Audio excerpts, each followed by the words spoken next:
देखो जय की मैं परमेश्वर का धन्यवाद करता हूँ। एक बार फिर परमेश्वर ने आज उसकी पवित्र उपस्थिति में आने के लिए एक अवसर दिया। आइए सर झुकाएं, प्रार्थना करें। महान जीवते परमेश्वर अनुग्रहकारी प्रभु, मैं आपका शुक्र करता हूँ, धन्यवाद करता हूँ। आज तक आपने हमें संभाला और आज 4 सितंबर 2021 तक आपने चलाया प्रभु। यह आपकी दया है, फजल है, अपार कृपा है और आपके प्रेम का प्रकटीकरण है खुदावंद। आपके अनुग्रह का प्रकटीकरण है खुदावंद। प्रभु तेरा जीवता वचन हम सीखने जा रहे हैं। पवित्र आत्मा आप हमारी ज्ञान बुद्धि समझ खोल दें, आप हमें सिखाएं। एक एक भाई बहन, बच्चे, बुजुर्ग, नौजवान, बेटियां प्रभु इन वचनों के द्वारा आशीष पाएं और हम घटें, आप हमारे जीवनों में बढ़ते जाएं। प्रभु यीशु मसीह के सामर्थी और पवित्र नाम से हम मांग लेते हैं, सुनो और ग्रहण करो, आमीन।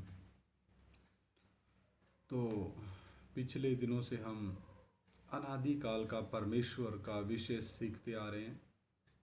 आज उसी कड़ी को आगे बढ़ाने की हम पवित्र आत्मा की मदद से कोशिश करेंगे। आइए मेरे साथ आप भी पवित्र शास्त्र से निकालिए भजन संहिता 8 अध्याय 9 वचन।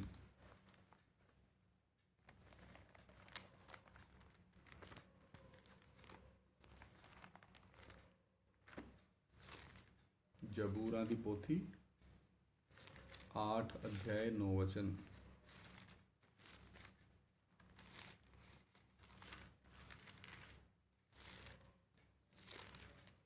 जी।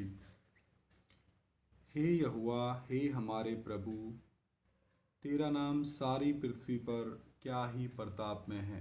वचन कहता है तेरा नाम सारी पृथ्वी पर। तो इसका अर्थ ये हुआ कि परमेश्वर एक है,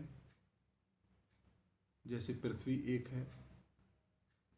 परमेश्वर पूरी पृथ्वी का प्रभु है, पूरी पृथ्वी का बनाने वाला है और अकेला पूरी पृथ्वी का ही नहीं, पूरी पृथ्वी के ऊपर रहने वाले मनुष्यों का भी वो ही परमेश्वर है। बेशक आज इस संसार में आदम के पाप के कारण इतने जाति, संप्रदाय, धर्म, बिरादरियां देखने में मिल रही हैं, भाषाएं, लेकिन इन सब के पीछे यदि हम उत्पत्ति पहला अध्याय 26 वचन, आओ हम मनुष्य को अपने स्वरूप और समानता में बनाएं। उत्पत्ति दूसरा अध्याय 7 वचन, फिर परमेश्वर ने यहोवा परमेश्वर ने आदम को भूमि की मिट्टी से रचा और उसके नथनों में जीवन का श्वास फूंक दिया और आदम जीवित प्राणी बन गया। तो परमेश्वर ने आदम को अपने साथ संगति के लिए बनाया, उसको अपना स्वरूप और समानता दिया, अपना पवित्र आत्मा दिया। लेकिन एक पाप के कारण आदम अदन की वाटिका से निकाल दिया गया, क्योंकि उनके जीवन में पाप आया। पाप के कारण मृत्यु आई और मृत्यु सब मनुष्यों में फैल गई। आज इसीलिए मनुष्य मरते हैं। किसके कारण? आत्मा और प्राण के लगे पाप के कारण। तो आदम जो वंशी हैं, आदम वंशी हैं, पूरी पृथ्वी के ऊपर रहते हैं, उन सब का अगर हम पिछली पीढ़ियों में जाएं, उत्पत्ति का कारण का पता करें, तो सब आदम वंशी आदम और हव्वा से निकल के आ रहे हैं। लेकिन आज संसार में, आधुनिक युग में, विज्ञान के युग में कितने वैज्ञानिक ये दावा करते हैं कि मनुष्य बंदरों से आया और विकासवाद के सिद्धांत को वो सामने रखते हैं कि समय के बीतते बीतते मनुष्य जो बंदर था उसकी पूंछ गायब हो गई पहले वो 4 हाथों 2 हाथों 2 टांगों के ऊपर चलता था जानवरों की तरह, लेकिन जो जो समय बीतता गया वो जमीन से उठने लगा, खड़ा होने लगा और उसकी पूंछ गायब हो गई। लेकिन मेरे प्रियो, आज जो पृथ्वी पर असल में जो बंदर हैं वो आज भी बंदर हैं। मेरा सवाल है, उनकी पूंछ अभी तक क्यों गायब नहीं हुई? ये सवाल आपको कड़वा लग सकता है, लेकिन ये हकीकत है। उनकी तो पूंछ आज तक गायब नहीं हुई, क्योंकि इन जानवरों को भी, जीव जंतुओं को भी परमेश्वर ने बनाया। फर्क, आदम को भूमि की मिट्टी से रचा, उसके नथनों में अपने आत्मा को फूंका। परमेश्वर ने कहा आओ हम मनुष्य को अपने स्वरूप और समानता में बनाएं। परमेश्वर ने, एकमात्र सच्चे परमेश्वर ने आदम को ही अपना स्वरूप और समानता दिया, बाकी किसी को नहीं।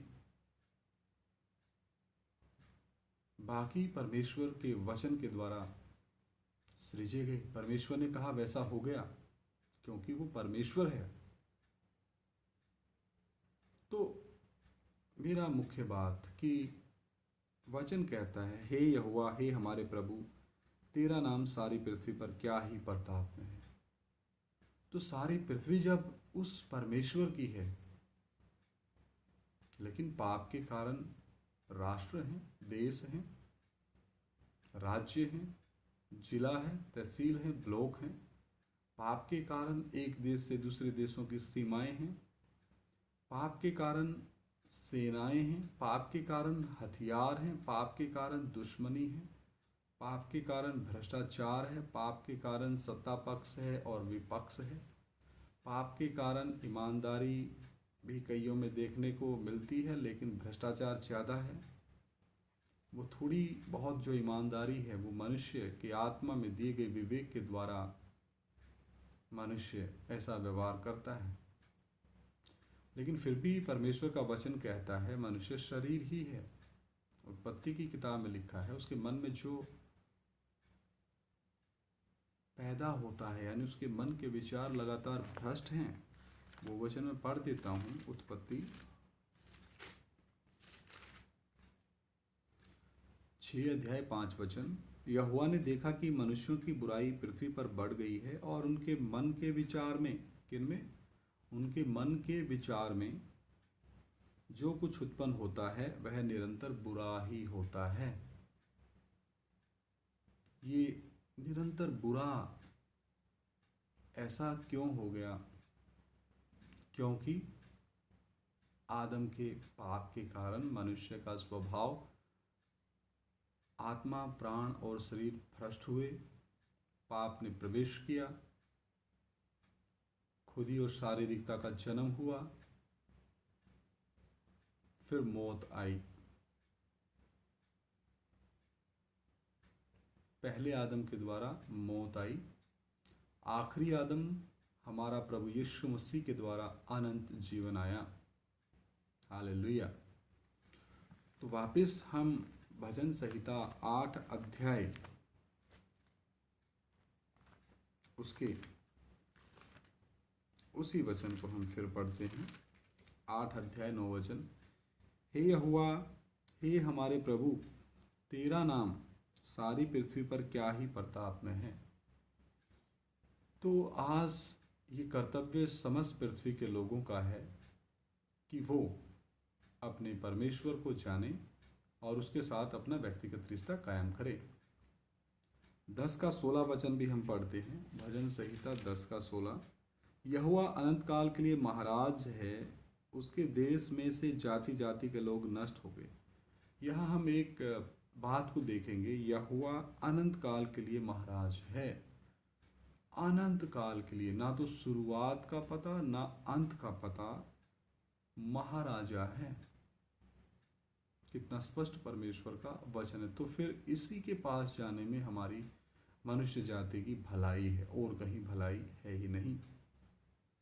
11 का 4 देखते हैं भजन संहिता। परमेश्वर अपने पवित्र भवन में है। कल पिछले पाठ में हमने जो सीखा था कि हमारा परमेश्वर तीसरे स्वर्ग में है। परमेश्वर का सिंहासन तीसरे स्वर्ग में है। उसकी आंखें मनुष्य के संतान को नित्य देखती रहती हैं। क्या करती रहती है? नित्य देखती रहती है कौन क्या कर रहा है। उसकी पलकें उनको जांचती हैं। हमारा परमेश्वर तीसरे स्वर्ग में है। मनुष्यों को परमेश्वर की आंखें प्रतिदिन देखती रहती है, जांचती रहती है। तो फिर मनुष्य जाति ऐसे एकमात्र सच्चे सर्वशक्तिमान परमेश्वर का भय नहीं रखती। अपनी मर्जी के अनुसार चल रहे हैं, जैसा जिसको अच्छा लगता है वो चल रहे हैं। अगर उनको इस वचन की सच्चाई का प्रकाशन दिया जाए तो वो तर्क और वितर्क करने पर उतारू हो जाते हैं। बहस करने पर, मारने पर, गंदी गंदी गालियाँ निकालने पर उतारू हो जाते हैं। क्यों? उनके अंदर बसा अंधकार, और अंधकार के काम ज्योति जब उनके ऊपर प्रकट होती है वो नज़र आ जाते हैं। उनको गिलानी महसूस होती है, उनको अपने आप के ऊपर गुस्सा, नफरत, जलन आती है, और वो परमेश्वर से नहीं चाहता परमेश्वर की जो अगम्य ज्योति है उसके पापों को प्रकट करे। प्रभु इन वचनों के द्वारा हम सभी को आशीष दे। सभी को जय मसीह की।